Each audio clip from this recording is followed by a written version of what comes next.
गोपिका का सभी को राधे राधे और जय सिया राम।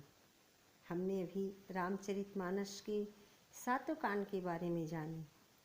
अब हम जो रामचरितमानस लिखे हैं गोस्वामी श्री तुलसीदास जी, उनकी संक्षिप्त जीवन परिचय के बारे में जानने की कोशिश करते हैं। वैसे रामचरित आप पढ़ते हैं तो आपको सभी को ज्ञात है, फिर भी से मैं थोड़ी सी बताने की कोशिश करती हूँ, क्योंकि राम जी को जानने के लिए तुलसीदास जी को जानना बहुत अनिवार्य है। उनके बगैर राम जी की कल्पना, रामचरितमानस की कल्पना नहीं की जा सकती। इसलिए गोस्वामी तुलसीदास जी की कथा का जीवन परिचय थोड़ा सा जानने की कोशिश करते हैं। तुलसीदास जी का जन्म। गोस्वामी तुलसीदास जी का संक्षिप्त जीवन परिचय। प्रयागराज के पास चित्रकूट जिले में राजापुर नामक ग्राम में तुलसीदास का जन्म हुआ। उसके पिता का नाम आत्माराम दुबे और उनकी माता का नाम हुलसी था। संवत 1554 में श्रवण शुक्ल सप्तमी के दिन तुलसीदास जी का जन्म हुआ। तुलसीदास 12 माह तक गर्भ में रहे। उसके पश्चात उनका जन्म हुआ। जन्मते समय बालक तुलसीदास ने रोए नहीं, किंतु मुख से राम शब्द निकला। उनके मुख में 32 दांत मौजूद थे। उनका डील डौल 5 वर्ष के बालक का सा था। इस अद्भुत बालक को देखकर पिता के मन में अमंगल की शंका से भयभीत हो गए और उसके संबंध में कई प्रकार की कल्पनाएं करने लगे। माता हुलसी यह देखकर बड़ी चिंता की। उन्हें बालक के अनिष्ट अमंगल की 10वीं की रात को नवजात शिशु को दासी के साथ उसके ससुराल भेज दिया और दूसरे दिन स्वयं इस संसार से चल बसी। दासी, जिनका नाम था चुनिया, वे बड़े प्रेम से बालक का लालन पालन करने लगी। जब तुलसीदास 5.5 वर्ष के हुए तब चुनिया का भी देहांत हो गया। अब बालक अनाथ हो गया। वह द्वार द्वार भटकने लगा। इस पर जगत जननी पार्वती को उस पर दया आई और होनहार बालक को ब्राह्मणी का वेश धारण करके प्रतिदिन उसके पास जाती और उन्हें अपने हाथों से भोजन करा जाती।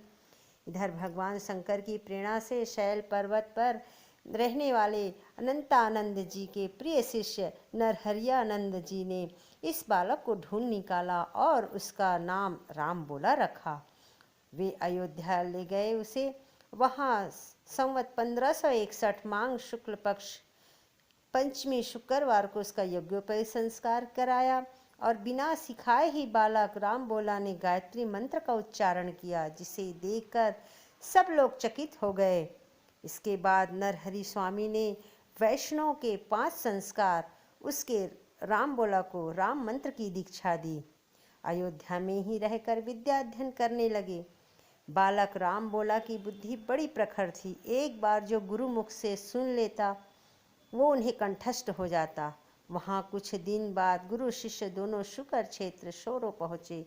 वहाँ नरहरि जी ने तुलसीदास जी को रामचरित सुनाया। कुछ दिन बाद वे काशी चले आए। काशी में शेष सतानंद जी के पास रहकर तुलसीदास जी ने 15 वर्ष तक वेद वेदांत का अध्ययन किया और फिर वो अपने विद्या गुरु से आज्ञा लेकर अपने जन्मभूमि लौट आए।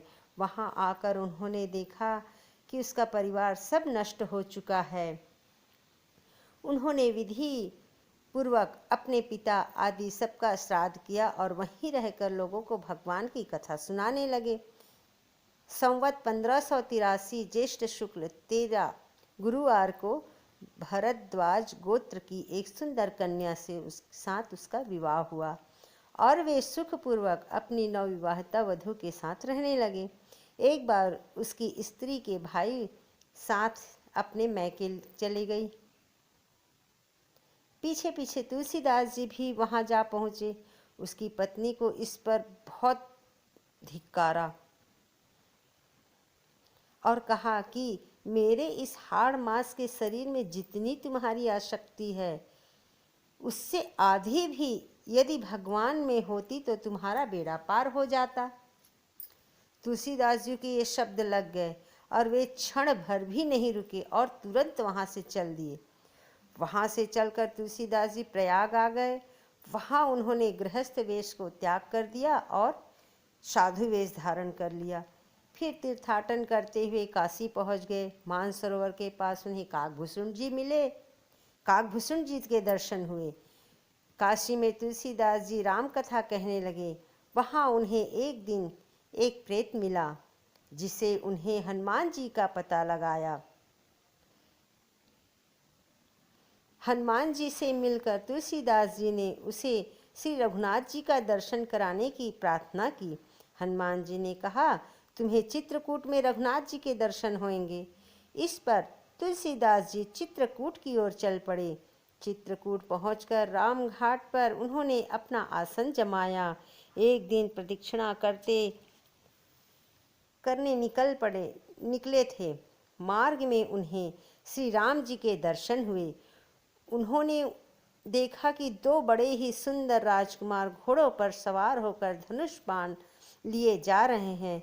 तुलसीदास जी उन्हें देखकर मंत्रमुग्ध हो गए, परंतु उन्हें पहचान न सके। पीछे से तुलसीदास ने आकर सारा भेद पीछे से हनुमान जी ने आकर उन्हें सारा भेद बतलाया तो उन्हें बड़ा पश्चाताप हुआ।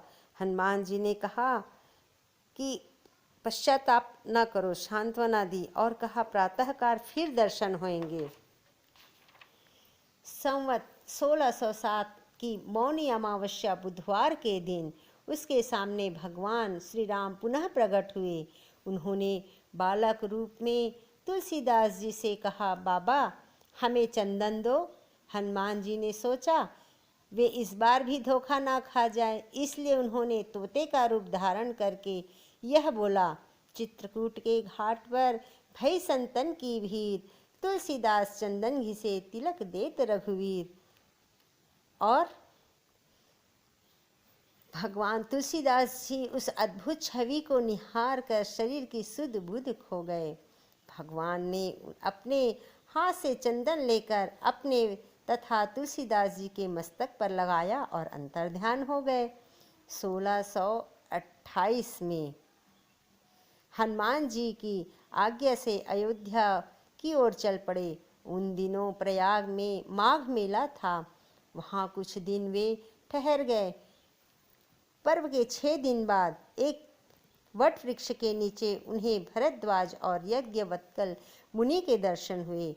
वहाँ उस समय वही कथा हो रही थी जो उन्होंने शुकर क्षेत्र में अपने गुरु से सुनी थी। वहाँ से वे काशी चले आए और वहाँ प्रहलाद घाट पर एक ब्राह्मण के घर में निवास किया। वहाँ उसके अंदर कवित्व शक्ति का स्फुरण हुआ और वे संस्कृत में पद्य रचना करने लगे, परंतु दिन में वे जितने पद्य रचते रात्रि में सब विलुप्त हो जाते। यह घटना रोज घटती। 8वें दिन तुलसीदास जी को स्वप्न हुआ। भगवान शंकर ने उन्हें आदेश दिया कि तुम अपनी भाषा में काव्य रचना करो। तुलसीदास जी की नींद उचट गई। वे उठकर बैठ गए। उसी समय भगवान शिव और माता पार्वती उसके सामने प्रकट हुए। तुलसीदास जी ने उन्हें साष्टांग प्रणाम किया। शिव जी ने कहा, तुम अयोध्या में जाकर रहो और हिंदी में काव्य रचना करो। मेरे आशीर्वाद से तुम्हारी कविता सामवेद के समान फलवती होगी। इतना कहकर श्री गौरी शंकर अंतर्ध्यान हो गए। तुलसीदास जी उनकी आज्ञा सिरोधार्य कर काशी की से अयोध्या की ओर चले। संवत 1631 का प्रारंभ हुआ। उस साल रामनवमी के दिन प्रायः वैसा ही योग था जैसा त्रेता युग में राम जन्म के दिन था। उस दिन प्रातःकाल तुलसीदास जी ने श्री रामचरितमानस की रचना प्रारंभ की। 2 वर्ष 7 महीने 26 दिन में ग्रंथ की समाप्ति हुई।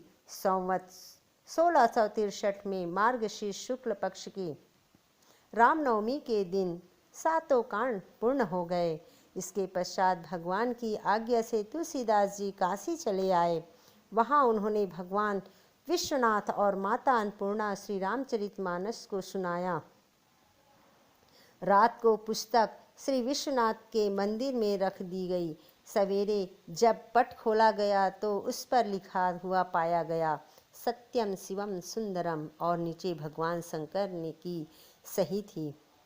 उस समय उपस्थित लोगों ने सत्यम शिवम सुंदरम की आवाज़ भी सुनी। जब इधर पंडितों को इस बात की पता चला तो उनके मन में ईर्ष्या उत्पन्न हुई। वे दल बनाकर तुलसीदास जी की निंदा करने लगे और उस पुस्तक को नष्ट करने की भी प्रयत्न की। उन्हें चुराने के लिए 2 चोर भेजे। चोरों ने जाकर देखा कि तुलसीदास की कुटी के आसपास 2 वीर धनुष बाण लिए पहरा दे रहे हैं। वे बड़े ही सुंदर, श्याम और गौरवर्ण के थे।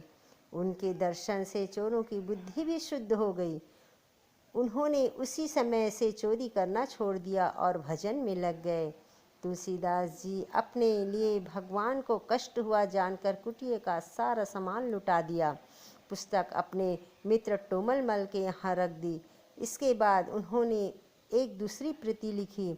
उसी के आधार पर दूसरी प्रतिलिपियाँ और तैयार की जाने लगी। पुस्तक का प्रचार दिनों दिन बढ़ने लगा। इधर पंडितों ने और कोई उपाय ना देख श्री मधुसूदन सरस्वती को इस पुस्तक को देखने की प्रेरणा दी। मधुसूदन सरस्वती ने उसे देखकर बड़ी प्रसन्नता प्रकट की और उस पर यह सम्मति लिखी। इस काशी रूप आनंद वन में तुलसीदास चलता फिरता तुलसी का पौधा है। उसकी कविता रूपी मंजरी बड़ी ही सुंदर है, जिस पर श्री राम रूप भौरा सदा मंडराया करता है। पंडितों को इस पर भी संतोष नहीं हुआ।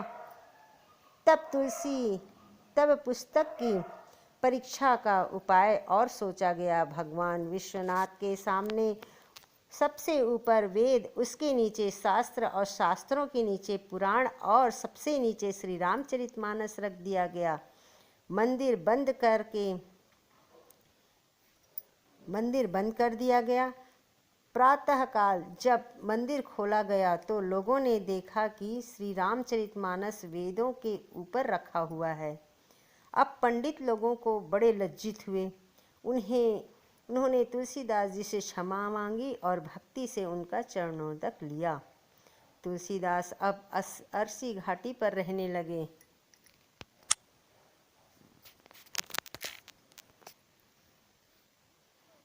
रात को एक दिन कलयुग मूर्त रूप धारण कर उसके पास आया और उन्हें त्रास देने लगा। गोस्वामी तुलसीदास जी ने हनुमान जी का ध्यान किया। हनुमान जी ने उन्हें विनय के पद रचने को कहा। इस पर गोस्वामी तुलसीदास ने विनय पत्रिका लिखी और भगवान के चरणों में उसे समर्पित कर दिया। श्री राम जी ने उस पर अपने हस्ताक्षर कर दिए और तुलसीदास जी को निर्भर कर दिया। संवत 1680 श्रवण कृष्ण पक्ष शनिवार के दिन अरसी घाट पर गोस्वामी तुलसीदास ने राम राम रटते हुए अपना शरीर का परित्याग किया। यह संक्षिप्त तुलसीदास जी का जीवन परिचय। जय श्री राम, जय जय श्री राम, जय श्री राधे। आगे की कथा कर